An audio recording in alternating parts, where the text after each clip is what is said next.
안녕하세요. 오늘은 7월부터 달라지는 정부 복지 정책에 대해 자세히 알아보겠습니다.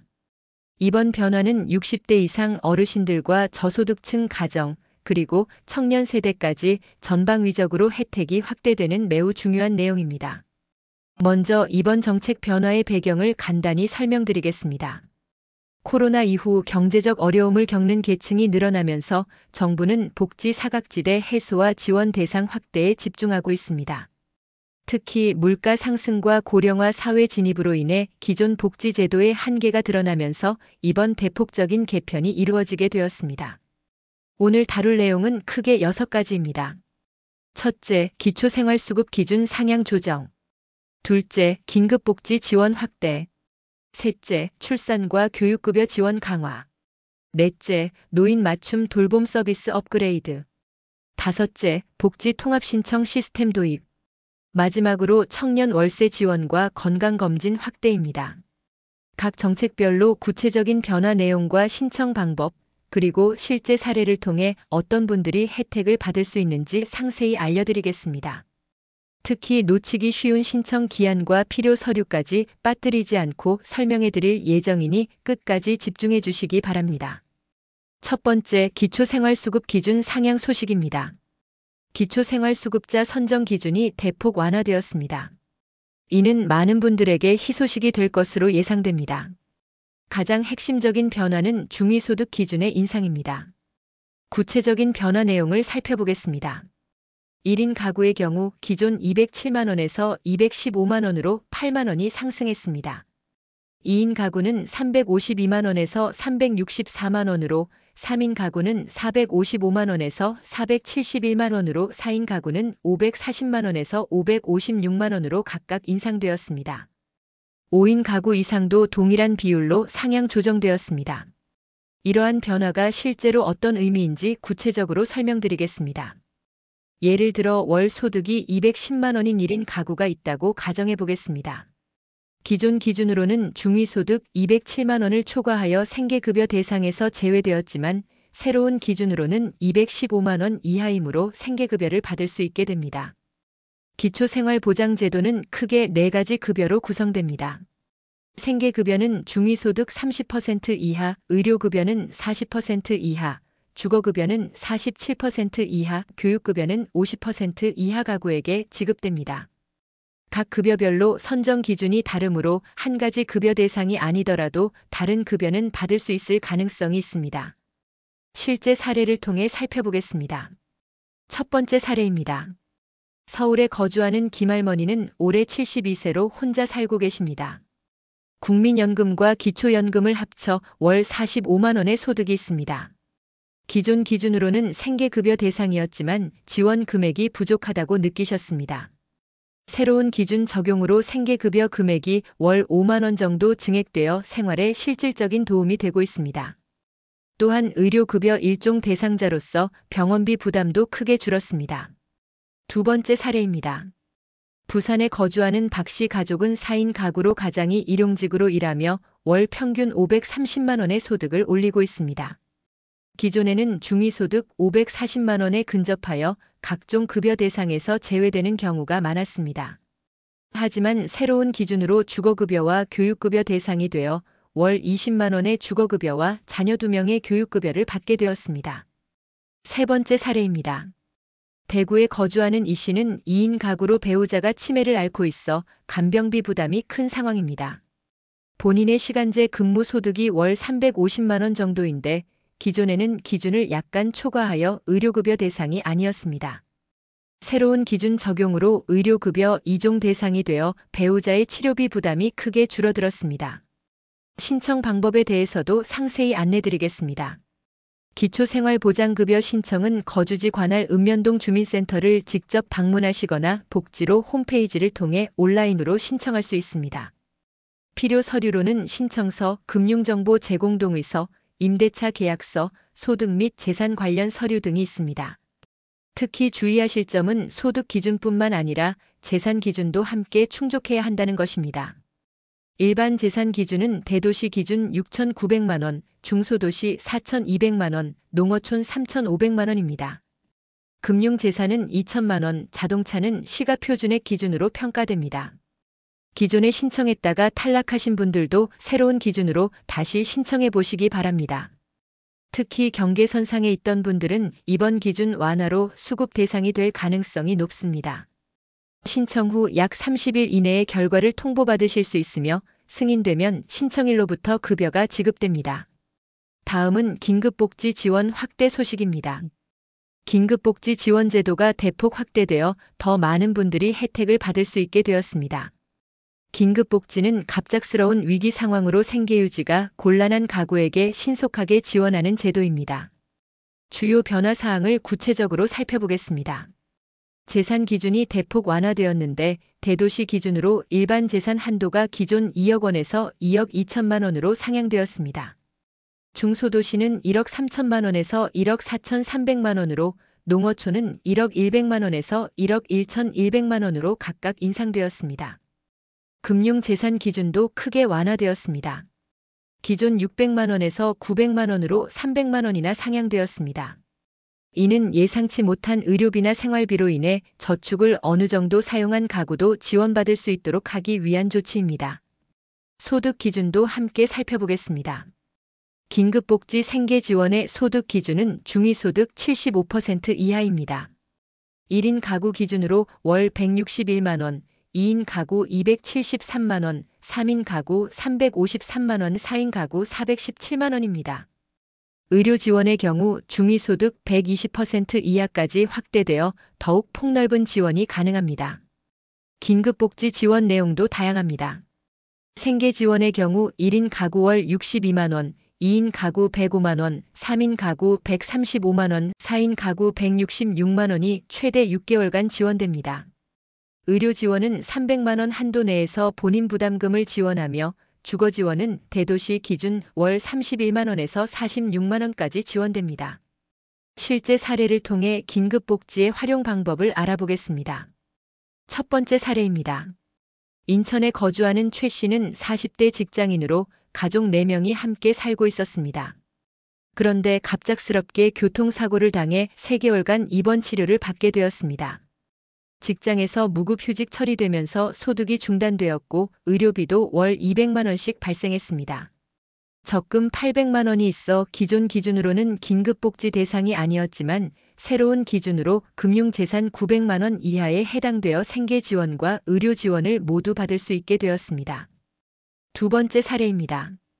광주에 거주하는 정 씨는 자영업을 하던 중 코로나로 인해 사업장을 폐업하게 되었습니다. 부부와 자녀 1명의 3인 가구인데 사업 정리 과정에서 빚을 갚느라 금융재산이 700만 원 정도 남았습니다. 새로운 기준으로 긴급복지 생계지원을 받으며 재취업 활동을 할 수 있는 시간을 확보했습니다. 또한 구직급여 신청과 함께 직업훈련도 받아 6개월 후 새로운 직장을 구할 수 있었습니다. 세 번째 사례입니다. 전주에 거주하는 한 씨는 홀로 2자녀를 키우는 한부모 가정입니다. 아이가 갑작스럽게 큰 수술을 받게 되면서 의료비와 간병비가 월 150만 원씩 발생했습니다. 시간제 근무로 월 200만 원 정도 벌고 있었는데 아이 간병으로 인해 근무 시간을 줄일 수밖에 없는 상황이었습니다. 긴급복지 의료 지원과 생계 지원을 받으며 아이의 치료에 집중할 수 있었고 아이가 회복된 후에는 다시 정상적인 근무를 재개할 수 있었습니다. 긴급복지 신청 방법과 절차에 대해 설명드리겠습니다. 긴급 상황 발생 시 즉시 거주지 관할 시군구청이나 읍면동 주민센터에 신청하시면 됩니다. 전화로도 신청이 가능하며 보건복지상담센터 129번으로 연락하시면 24시간 상담을 받으실 수 있습니다. 긴급복지의 가장 큰 장점은 선지원 후심사 방식이라는 점입니다. 위기 상황이 확인되면 일단 지원을 먼저 하고 나중에 자격 요건을 심사합니다. 따라서 서류가 완벽하게 준비되지 않았더라도 우선 신청하시는 것이 중요합니다. 필요 서류로는 긴급복지지원 신청서, 위기 상황을 증명할 수 있는 서류의사 소견서, 실직 확인서, 사업장 폐업 신고서 등 소득 및 재산 관련 서류, 금융정보 제공 동의서 등이 있습니다. 하지만 긴급 상황에서는 구비 서류가 없어도 일단 신청을 받아주므로 주저하지 마시고 연락하시기 바랍니다. 다음은 출산교육급여 지원 확대 소식입니다. 출산 가정과 저소득층 학생들을 위한 지원이 대폭 강화되었습니다. 저출산 문제 해결과 교육 불평등 완화를 위한 정부의 의지가 반영된 정책입니다. 먼저 출산 관련 지원 확대 내용을 살펴보겠습니다. 해산급여가 대폭 인상되었는데 단일 출산 시 기존 60만 원에서 70만 원으로 10만 원 증가했습니다. 쌍둥이 출산의 경우 120만 원에서 140만 원으로 20만 원이 인상되었습니다. 이는 출산에 따른 경제적 부담을 덜어주기 위한 조치입니다. 더욱 중요한 변화는 신청 기간의 연장입니다. 기존에는 출산 전후 6개월 이내에만 신청할 수 있었지만 이제는 12개월까지 연장되었습니다. 이는 출산 직후 바쁜 시기에 신청을 놓치는 경우가 많다는 현실을 반영한 개선 사항입니다. 해산급여 지급 대상은 생계급여, 의료급여, 주거급여 수급자 또는 차상위계층입니다. 출산 예정이거나 출산한 수급자 가구의 구성원에게 지급되며 입양한 경우에도 동일하게 적용됩니다. 교육급여 지원도 크게 확대되었습니다. 지원 대상이 중위소득 50% 이하에서 60% 이하로 확대되어 더 많은 학생들이 혜택을 받을 수 있게 되었습니다.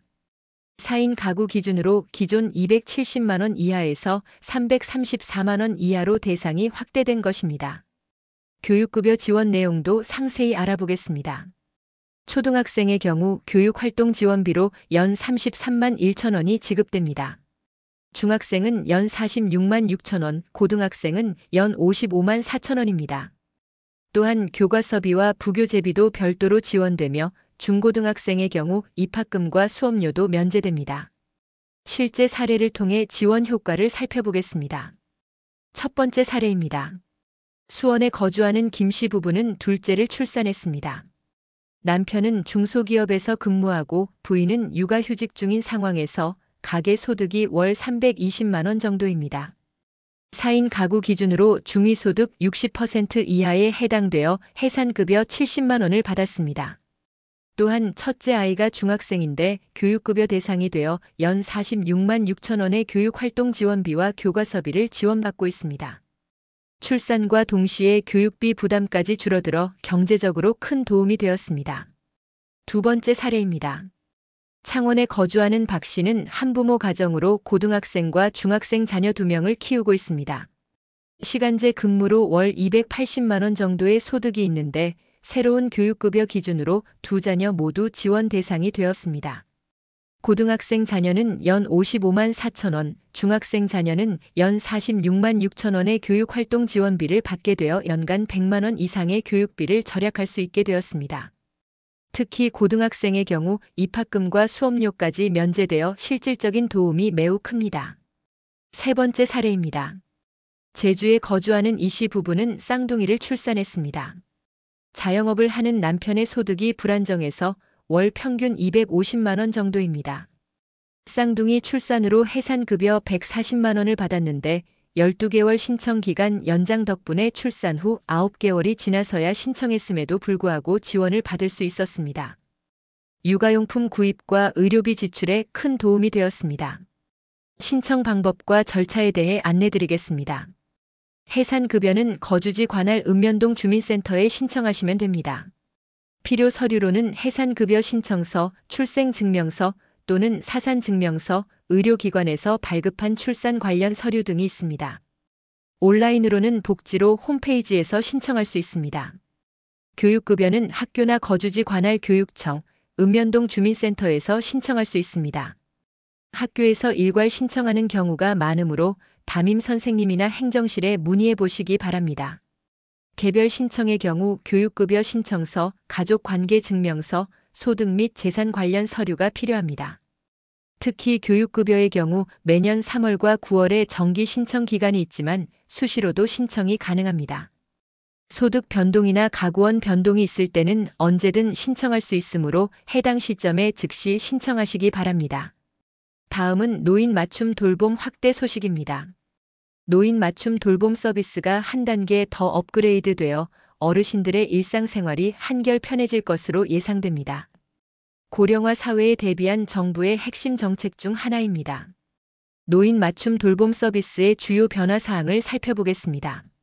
가장 눈에 띄는 변화는 반찬 배달과 건강식 제공 서비스의 확대입니다. 기존에는 주 1회 또는 필요시에만 제공되었던 서비스가 이제는 주 2회 이상 정기적으로 제공됩니다. 이는 혼자 계신 어르신들의 영양 관리와 식사 해결에 큰 도움이 될 것입니다.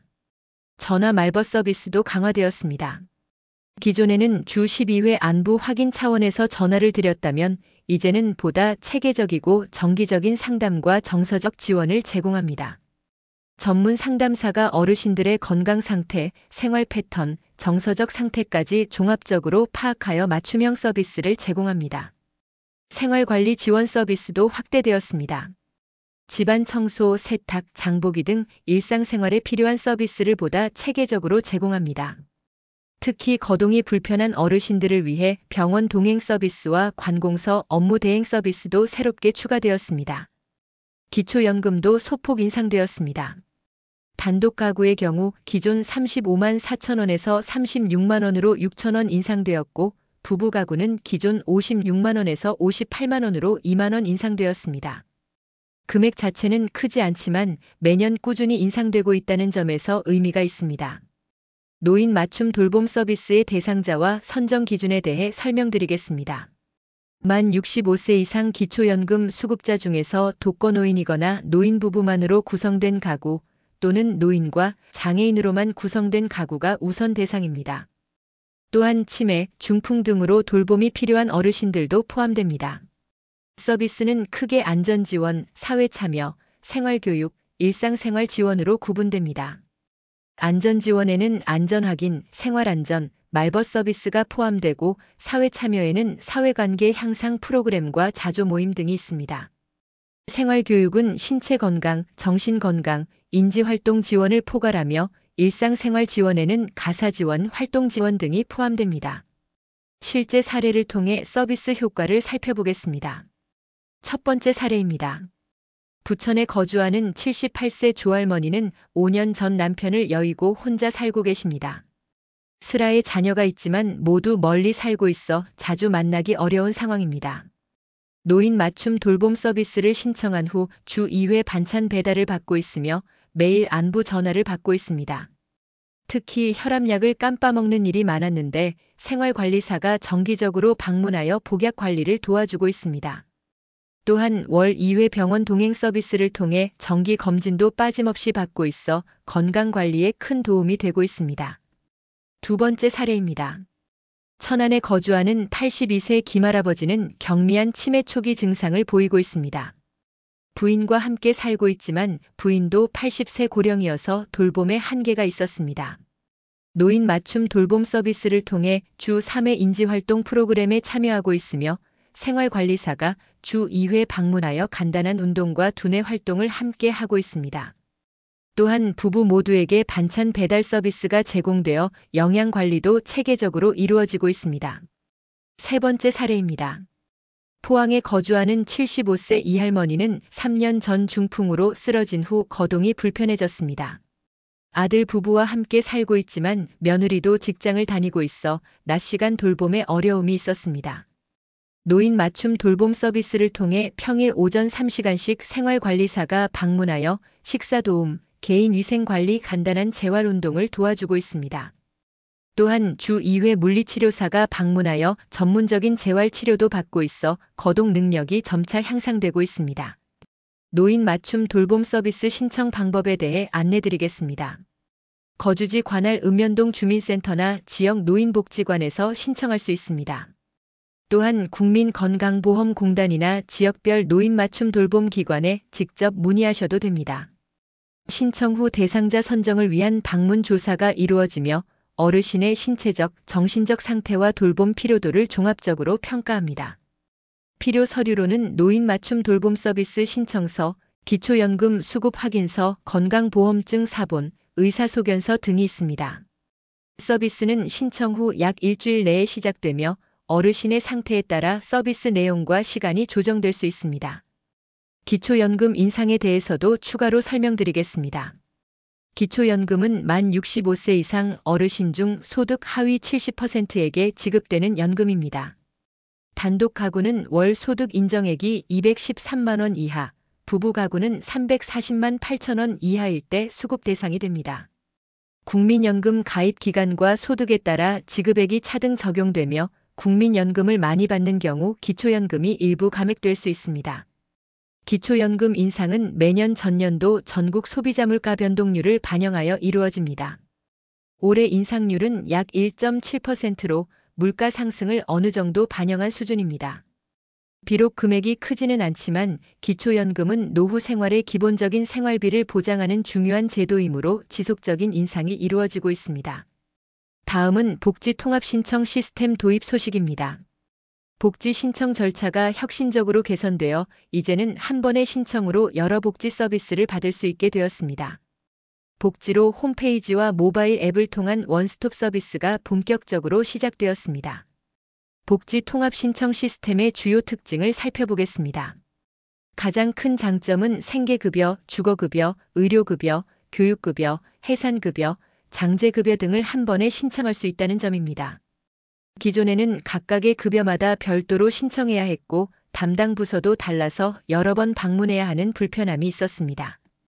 이제는 복지로 홈페이지에서 통합 신청서를 작성하면 시스템이 자동으로 해당하는 모든 복지 서비스를 검토하여 신청 처리합니다. 신청자가 모르고 있던 다른 복지 서비스도 함께 안내받을 수 있어 복지 사각지대 해소에도 큰 도움이 됩니다. 서류 제출도 대폭 간소화되었습니다.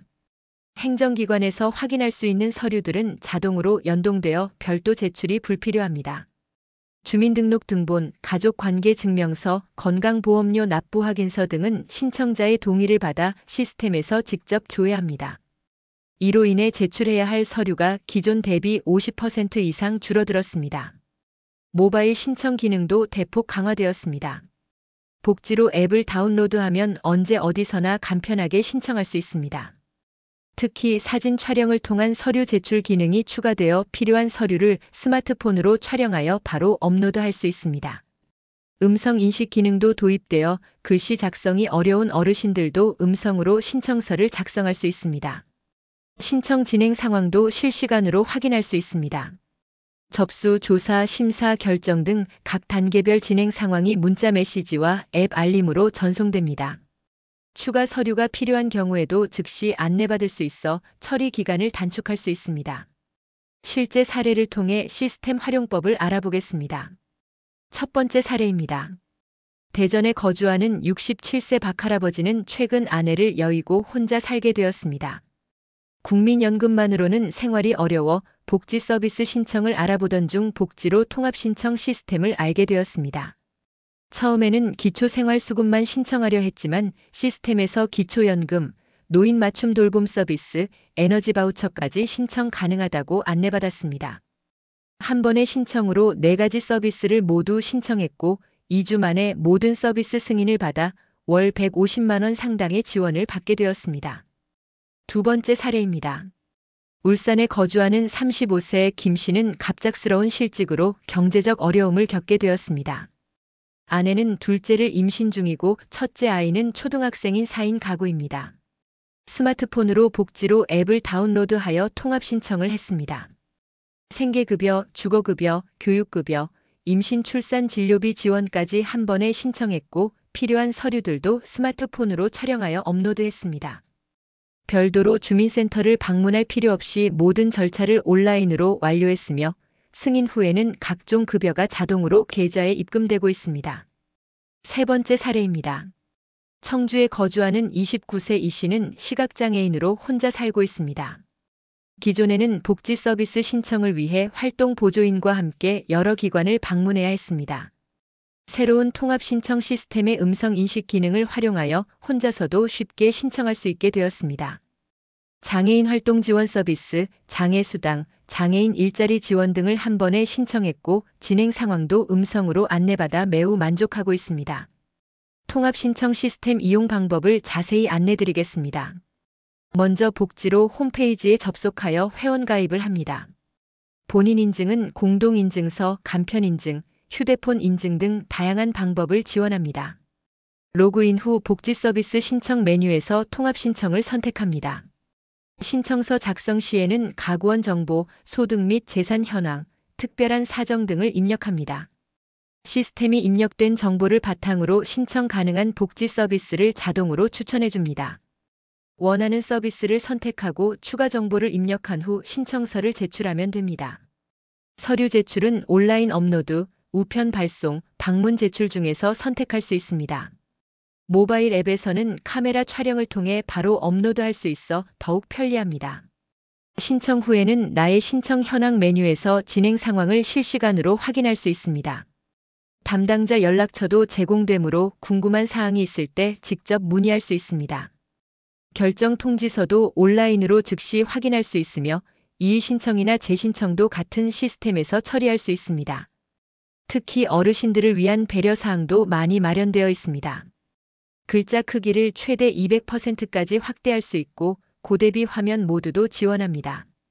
또한 각 지역별로 복지로 이용 교육을 실시하고 있으므로 가까운 복지관이나 주민센터에서 교육을 받으실 수 있습니다. 다음은 청년 월세 지원과 건강검진 확대 소식입니다.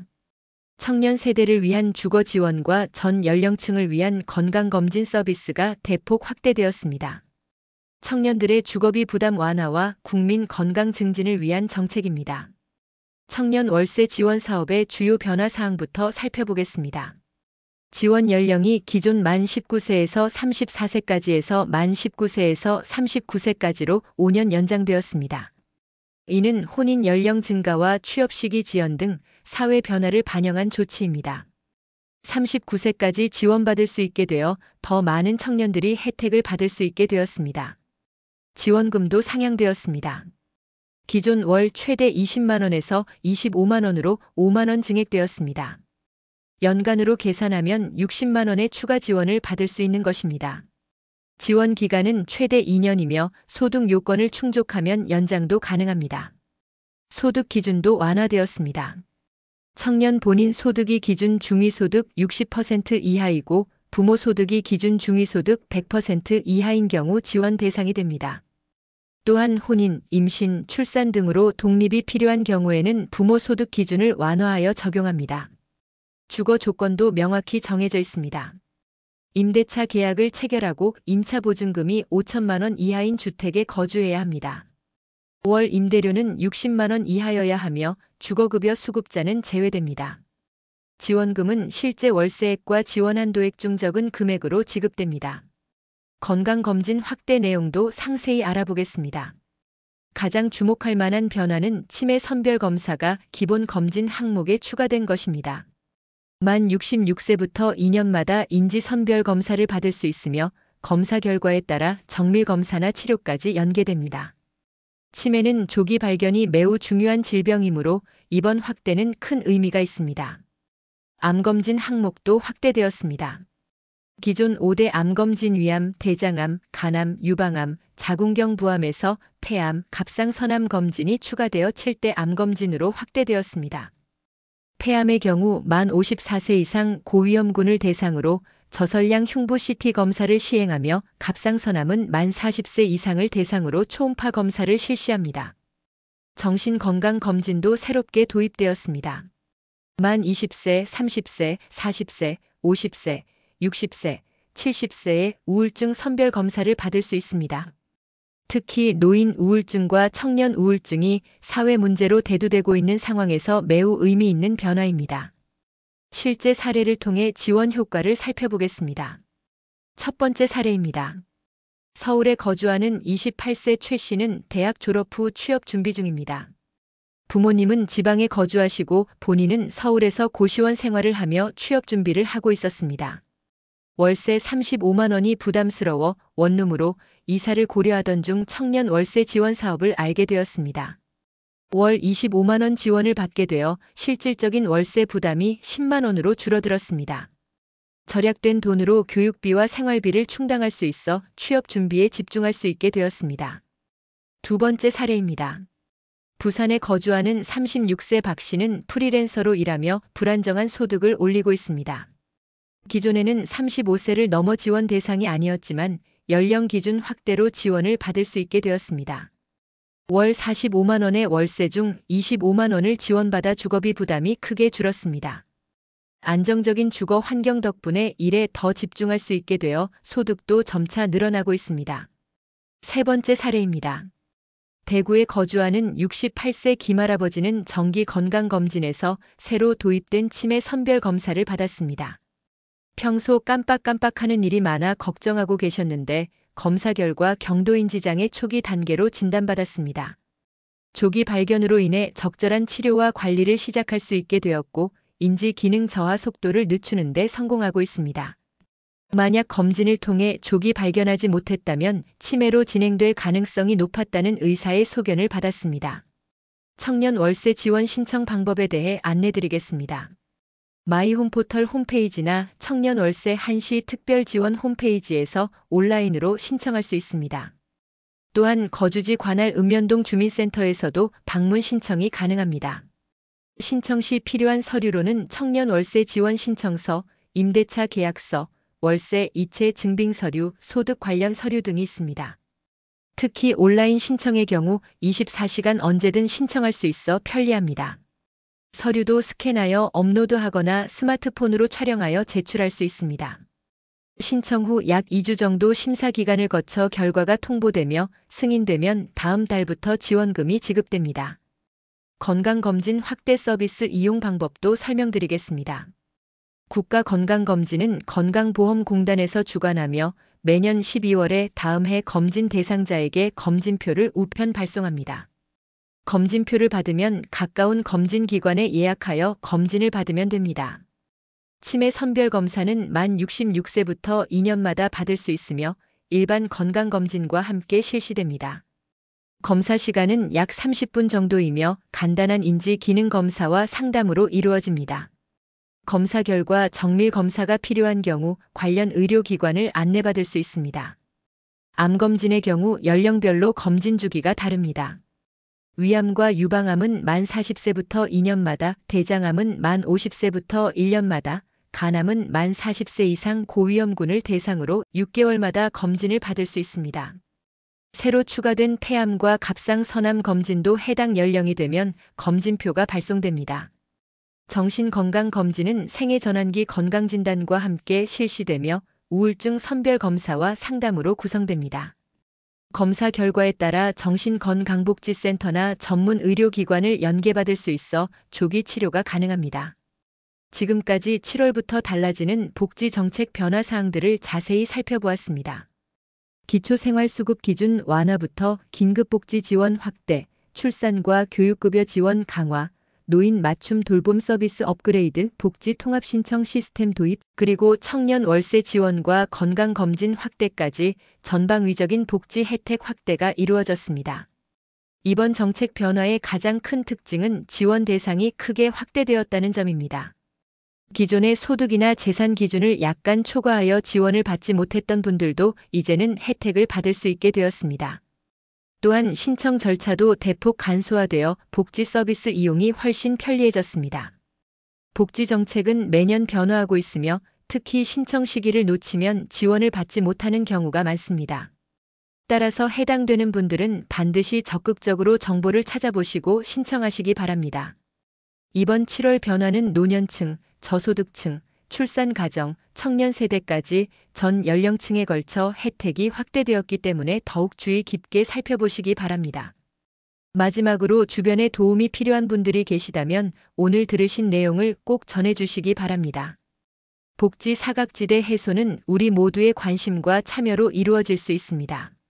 모든 국민이 어려운 시기에 적절한 지원을 받을 수 있는 따뜻한 사회가 되기를 바라며 오늘 방송을 마치겠습니다. 감사합니다.